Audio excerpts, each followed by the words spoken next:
But here she is back via Skype, Lee Ann McAdoo. For TV viewers, there she is. I got to say, it made me happy to see her there, so she'll be back with us a lot soon. I asked her what she wanted to get into. She wants to get into the collapse of CNN, the Nothing Burger, the Mika Brzezinski stuff, and that's exactly where I wanted to go. So here is Mika freaking out, saying all this stuff when they're the ones that started the whole thing. It's incredible. Here it is. He picked the wrong schoolyard to come into. I have to tell you this. I'm not an employee of NBC, so I'm going to go thug here, okay? I'm sorry, because Mika's a friend of ours. She's a good woman. She's a great mom. And he's a pig. He's a vulgar pig. And I find what's ironic about, Michelle Obama says when they go high, we go, and when they go low, we go. When he goes low, I'm going low. You guys will take the high road. I'm going to take the low road. He's physically disgusting to look at. I mean, that's what I find ironic about the way he starts to always go after other people's physical attributes. So beyond the fact that he's obviously not well, and Joe and Mika have a great comment, he's clearly, obviously the obvious misogynism, the obvious vulgarity, the obvious stupidity. He's not mentally okay. And this is a man with nuclear codes. We have to start paying attention to it. And he's disgusting to look at. I know everybody's going to say, Donnie, but no. On so many levels. No, let me tell you why it's not irrelevant. Because enough is enough. Enough is enough with this disgusting, vulgar man. And to talk about women that way, and the irony is that you physically look like you do, beyond the stupidity of it. You're a pig. You are a bully. And you are doing disgusting things to this country. But Donnie, doesn't it lower again the discourse to say what you said about his physical appearance? You know what? It absolutely does. And maybe it's time that we all stop tippy-toeing. I'm taking the low ground here. You know what? He goes after a woman that way. He goes after a friend that way. He is a vulgar human being. He's vulgar to look at. He's disgusting the way he behaves himself as the president. And I'm sorry, I probably won't be on this show again, but sorry, put the shades back. Please bring yourself back. You discredit yourself, punk. Now, I'm going to get Lee Ann's take on this, but they're calling him a dictator. They're having guests on saying, kill Trump. They're attacking his family. They're making all this stuff up. We're going to play some of those clips coming up. And then she said she's scared. It's kind of like when the CNN humorist came out and did the simulated chopping Trump's head off, and all he said is, you ought to be ashamed of yourself. Then she said, Kathy Griffin said, I'm scared you bullied me. I mean, they attack him. They shoot congressmen. The liberals are calling for war. Michael Moore's calling for uprisings. And then Trump says, oh, they begged to meet with me. She was pathetic from her facelift, dripping blood, which is reportedly true. She shows up with some bandage on her head. And so he says this back to him, and they act like it's the end of the world, and he's this horrible-looking pig. Wow. Lee Ann McAdoo, great to have you back with us. Good job taking care of your grandma. Glad to hear that went well. What do you make of all this? Well, Alex, thank you for having me. It's great to be back on the show and see you. But, I'm kind of enjoying being able to sit back and not have to instantly react to this political tennis match we've got going between the media and following Trump's Twitter. That's all the news. That's all anyone is talking about are his tweets, and just completely ignoring so many other really important things that are going on in this country. Frankly, I wish Trump wouldn't have tweeted out about Mika's facelift. I mean, it just takes away from his achievements. It takes away from his accomplishments. It gives the media more justification to not talk about the good things that he's actually doing for this country. You're not saying get rid of his Twitter. You're saying, no, I tend to agree with you. I mean, why didn't he celebrate the Supreme Court backing him up? Or why didn't he go after CNN and all these fake news videos? He did, but why is he going after Mika and Psycho Joe? I know why. They've burrowed into his life. They've gotten close to his family. Right. And this is the same thing Melania Trump says. If you hit him, he's going to hit back 2 times, 10 times harder. That's just how he is. He's 70 years old now. He's not going to change the way he is. 71. At this point. Right. I mean, he is who he is. And that's why the people voted for him, because they appreciate that he doesn't hold any punches. And you know exactly what you're going to get with him. Well, let me say this then. You've been there in Florida. You take care of your grandma. You also spent some time in Europe just the last month or so, not being in the Infowars pressure cooker, taking the sabbatical, which you certainly deserve. I want one too.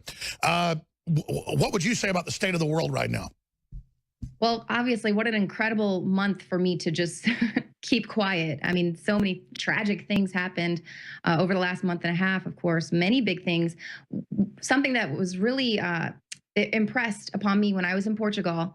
I would talk to so many people, so many different people from Germany, the UK, Portuguese people as well, Spain. Everyone instantly, where are you from? Texas. Oh, who'd you vote for? Everyone wants to talk about politics. And what I found really frustrating is that everyone is getting their international news, our US news from CNN. So they're getting a perspective of the United States and the American people filtered through CNN, which is basically pushing this message that Trump only won because Americans are racist, sexist, homophobic, xenophobic, impeach, and that's what they kept. Which shows CNN is the most anti-American broadcasting system that's just sick.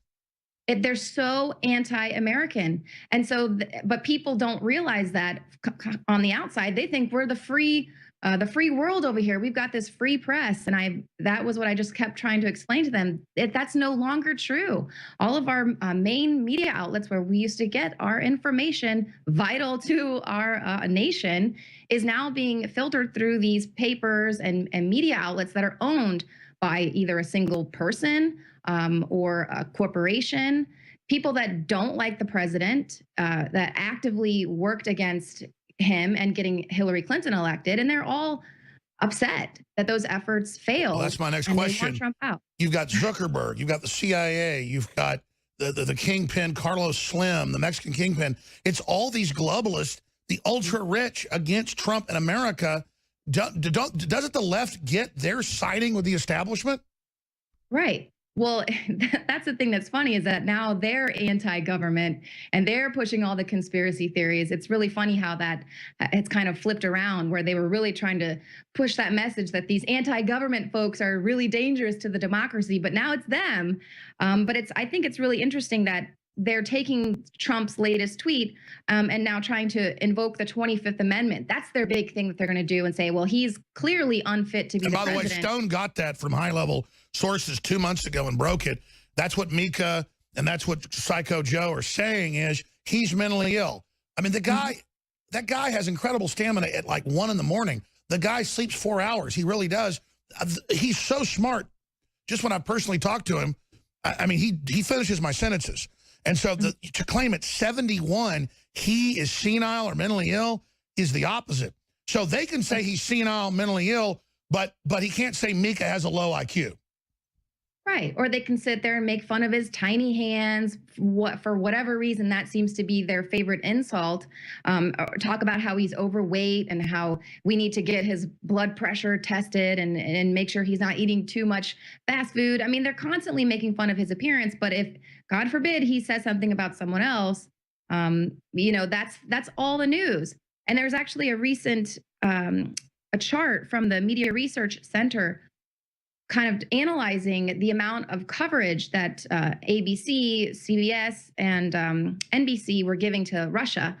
Almost 400 minutes in the last month on these evening newscasts about Russia. 5 minutes to our jobs and economy. 5 minutes to tax reform. No, I'm sorry, less than 1 minute on tax reform, infrastructure spending. All of these things are completely being ignored while they are whipping up this nothing burger, which is this Russiagate controversy. I think sure, and 91 to 90, right, exactly, and then 91 to 93% of the coverage, Harvard admits, Yale admits in 2 different studies, one says 91, one says 93.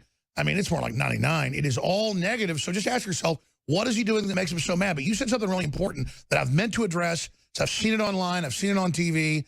I've seen it in a bunch of newspapers. They go, oh, Jones hated the government and wanted a violent uprising until Trump got in. Well, A, I didn't hate the government. I didn't want a violent uprising. Our country was totally run by globalists. As soon as we got somebody in that actually tried to actually make the decisions and get power back to the American people, of course I support that. I'm not some loser that just wants to sit back as a permanent person complaining. I want to make things better. I'm a father.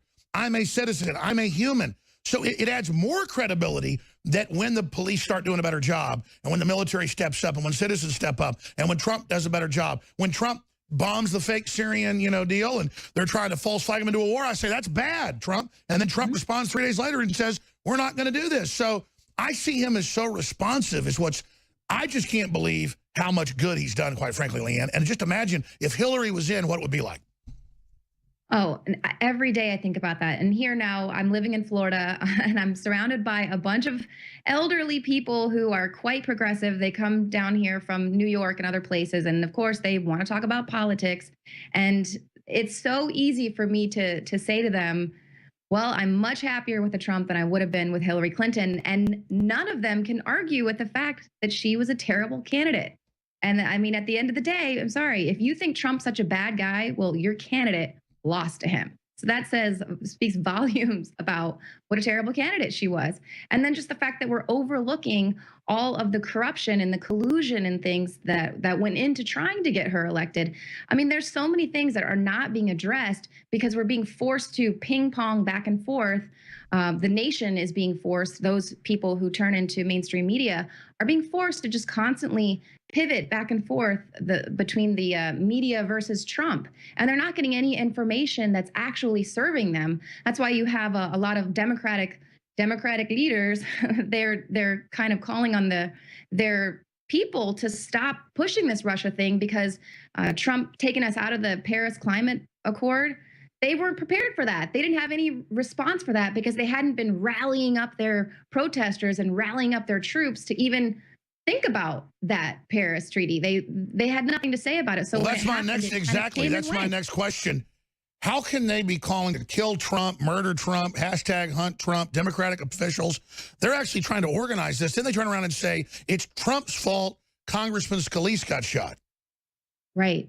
And you would think after something like that, where we're actually seeing political violence now festering up and people are actually now actively getting violent with their political rhetoric, they're taking it now to the streets, you would think, okay, are they going to tone it down a little? No, you have Chris Matthews talking about Trump needing to take out Jared Kushner, get rid of his son-in-law. I mean, it's dangerous. And that makes me support Kushner now. I don't think Kushner's a bad guy, but I know he's been reportedly leaking to or talking to Scarborough. He should know Scarborough's not his friend.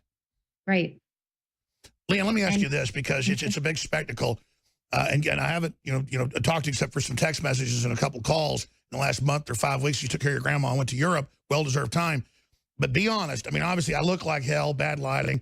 I need to lose some weight again. I've kind of been slacking. But the editing of a stammering, mindless Alex Jones, the Megyn Kelly, was it the right decision to do the interview? I mean, I did it because I was going to, obviously try to expose the hit piece.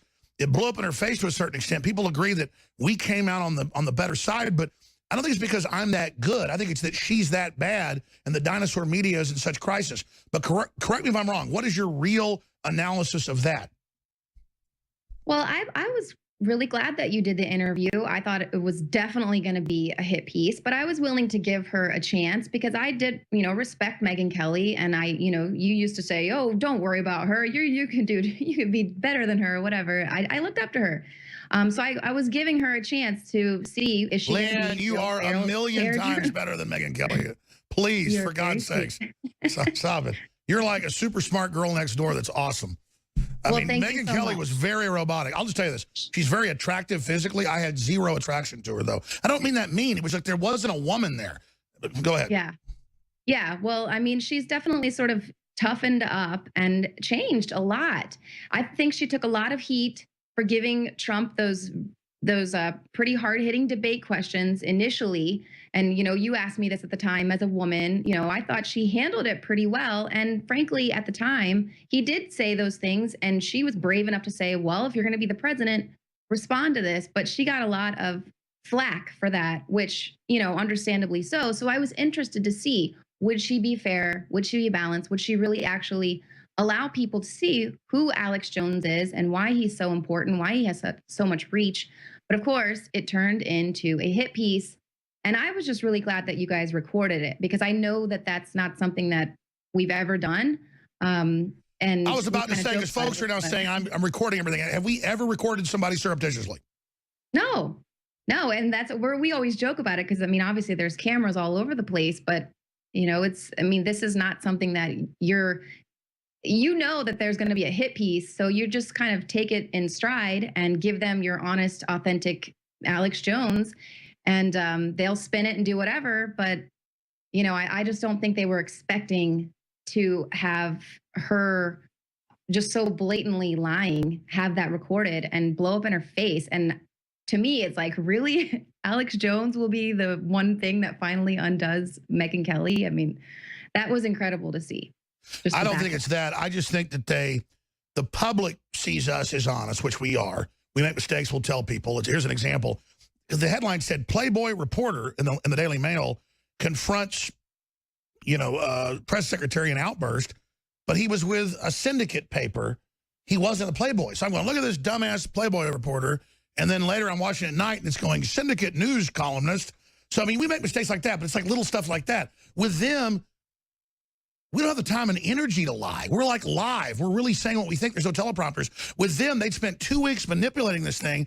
And my problem is we have all the audio. Rob Dude's like, dude, I've been working on this like 50 hours and I can't put it out because it takes hours to go back through all the audio, find what you said, then match up the points. It's going to come out soon. It's just, it's insane. She would take, we've got edits of hers, Lee Ann, that are 4 different clips over an hour and a half.